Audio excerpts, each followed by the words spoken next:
All right, Kahalayim, Yahabashim Yahushua, Bashim Kakwadash, Shalom, Watawabi Wam, peace, mercy, and grace to the household of faith, beginning with the 144,000.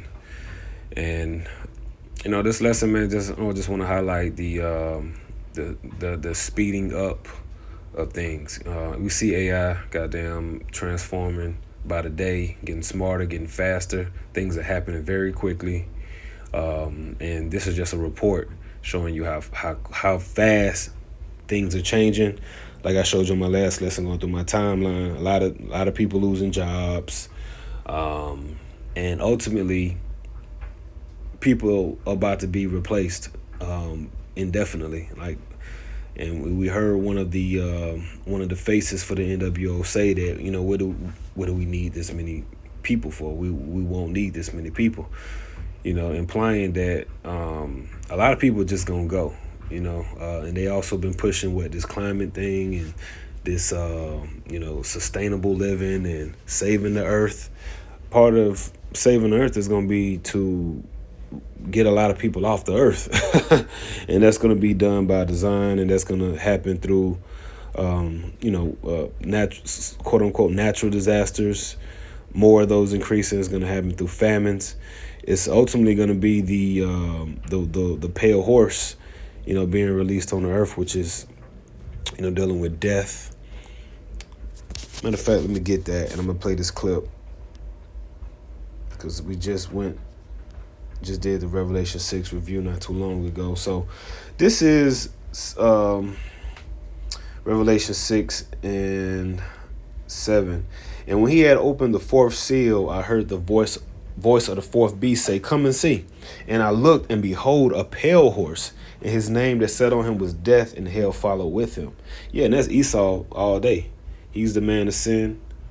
All right, everywhere he goes, death and hell follows him. Hell representing, it can be hellish conditions on earth, extreme suffering, poverty, your land being taken from you, but also hell represents the grave,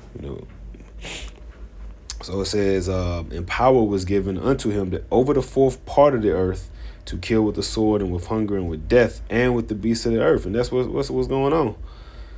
Power was given unto these Edomites to do what? To kill with the sword, because they were blessed with the sword.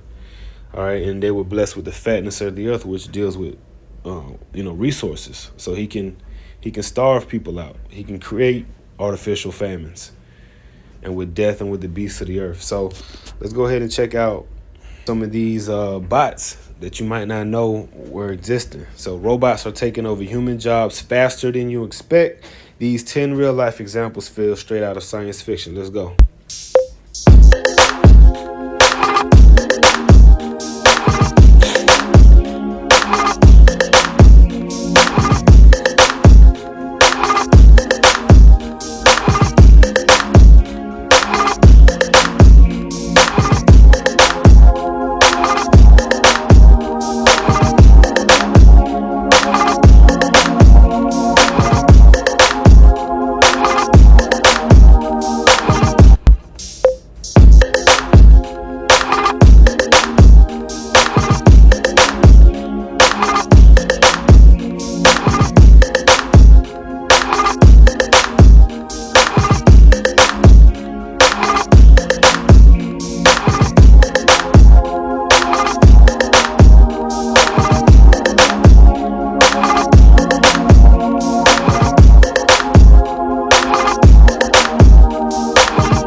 This is a big one too, because a lot of Jakes work in these warehouses, these Amazon warehouses, the FedEx, the UPS, doing this.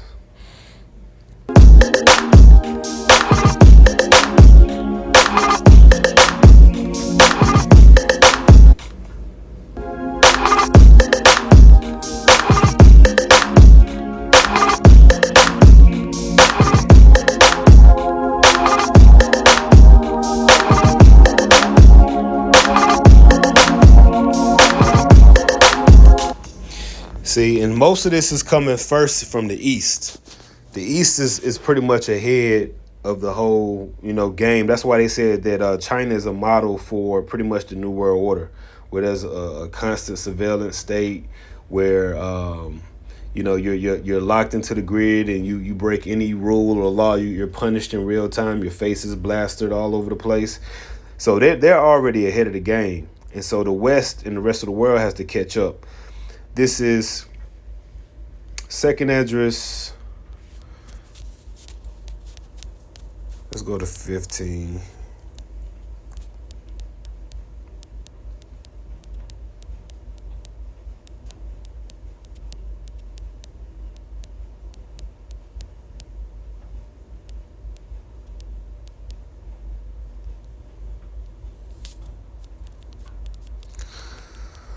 Second Esdras 15 and 46. It says, "And thou, Asia, that are partaker of the hope of Babylon, and art the glory of her person. Woe be unto thee, thou wretch, because thou hast made thyself like unto her, and hast decked thy daughters in whoredom, that they might please and glory in thy lovers, which have always desired to commit whoredom with thee. That thou hast followed her that is hated in all her works and inventions, therefore said the Most High." And yeah, and as it says, a partaker of the hope of Babylon, because Esau is synonymous with Babylon, and Esau and Moab, they've always kind of had this. They've kind of always been like hand in hand. Like these are, if you understand what I'm saying, you know what I'm saying. But you read Jeremiah 48. Is it chapter 48? It goes into the judgment of Edom, the judgment of Moab. Call them the most proud. You know what I'm saying? Because these two, Esau and Moab, man, these are thorns in our major thorns in our side, man. Like the Philistines and the Hamites and all them not really our issues today. Our biggest issues are coming from, these two being joined in hand. These are the ones that are really trying to, really pushing this shit. Mostly all that innovation is coming from Asia, from China, Japan, Korea. From these motherfuckers. So you got that, and then you got I had one more. What else was I thinking? Because you got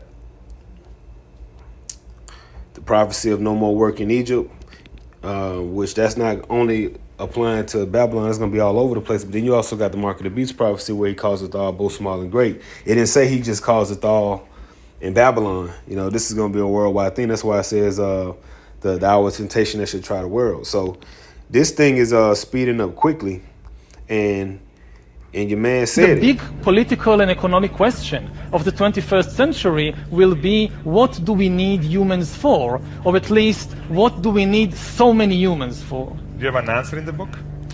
At present, the best guess we have is keep them happy with drugs and computer games. But this doesn't sound like a very appealing future. See, that's the devil, man. What do we need so many humans for? So if people don't have work, they're gonna feel unfulfilled. They're literally not gonna have anything to do. So what's next? The sword, and humans are gonna probably be used as batteries, like in the Matrix. I don't know exactly how they're gonna do it, but I've heard some recent stuff on that too.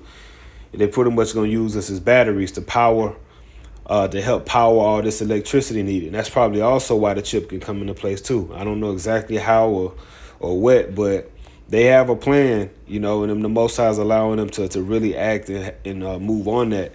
But the Most High is gonna also move on them. But he wants them to at least, get to filling their belly and sitting at the table and eating, thinking that they did it. So we're gonna see what happens, but time is definitely moving quickly. This shit speeding up, and that sword is near, because they don't see a need for the majority of people. They want to cut them down, start all over with robots and cyborgs, and think that that's end game. That's the victory. But we know that the scriptures say that the victory gonna go to the elect, who's gonna overcome the beast, his image and his mark. So I just wanted to bring that out, man. This is crazy shit. That started in the East is gonna come over here to the West, and all the naysayers and people that said that it never happened, and we people still gonna want real people. Oh, there you go. It came to me, the scripture I was thinking about. Yep. So Second Esdras, people gonna desire to see real people. and hear authentic people, real people. 2 Ezra 16 and 24. There shall be no man left to till the earth and to sow it. The trees shall give fruit, and who shall gather them? Yeah, robots gonna be doing it. The grapes, but at the same time, they're gonna be doing it in labs and shit. And green, like, you know, they ain't gonna be doing it in the wild, because because Esau is seeking to do away with all things natural, you know, God made. So they're gonna be doing it artificially, but there's gonna be nobody physically to literally reap the fruits of the earth. It says 26, the grapes shall ripen, and who shall tread them? For all places shall be desolate of men, so that one man shall desire to see another and to hear his voice. So shit, death is coming. We just read that about the pale horse.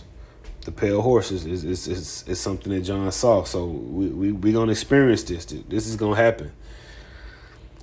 Verse 28, for of a city there shall be 10 left, and 2 of the field, which shall hide themselves in the thick groves and in the clefts of the rocks, as in an orchard of olives. Upon every tree that are left 3 or 4 olives, or as when a vineyard is gathered, there are left some clusters of them that diligently seek through the vineyard. Even so, in those days there should be 3 or 4 left by them that search their houses with the sword. And the earth shall be laid waste, and the fields thereof shall wax old, and her ways and all her paths shall grow full of thorns, because no man shall travel therethrough. Yeah, majority of these states, they're gonna be no man's lands, and the only, you know, motion for the most part is gonna be in these smart cities. Smart, SMART, self-monitored, and autonomous or automated reporting technology. All right, everything is gonna be smart. That's gonna be the wave. Atlanta's gonna be a smart city. Everything else ain't gonna be shit in Georgia, and vice versa, and all these other major cities, which most of them are gonna be gone anyway through various calamities and collapse. So we're gonna see, man. So I just want to bring that out. You know, this is the Most High bringing His word to pass. This is a time like none other. And man, I pray that we worthy, man. I pray, you know, Yahweh Shemel Sharat Zawiya, that elect, and Lord willing, He cover us and get us through this shit. And until next time, I say, Shalom.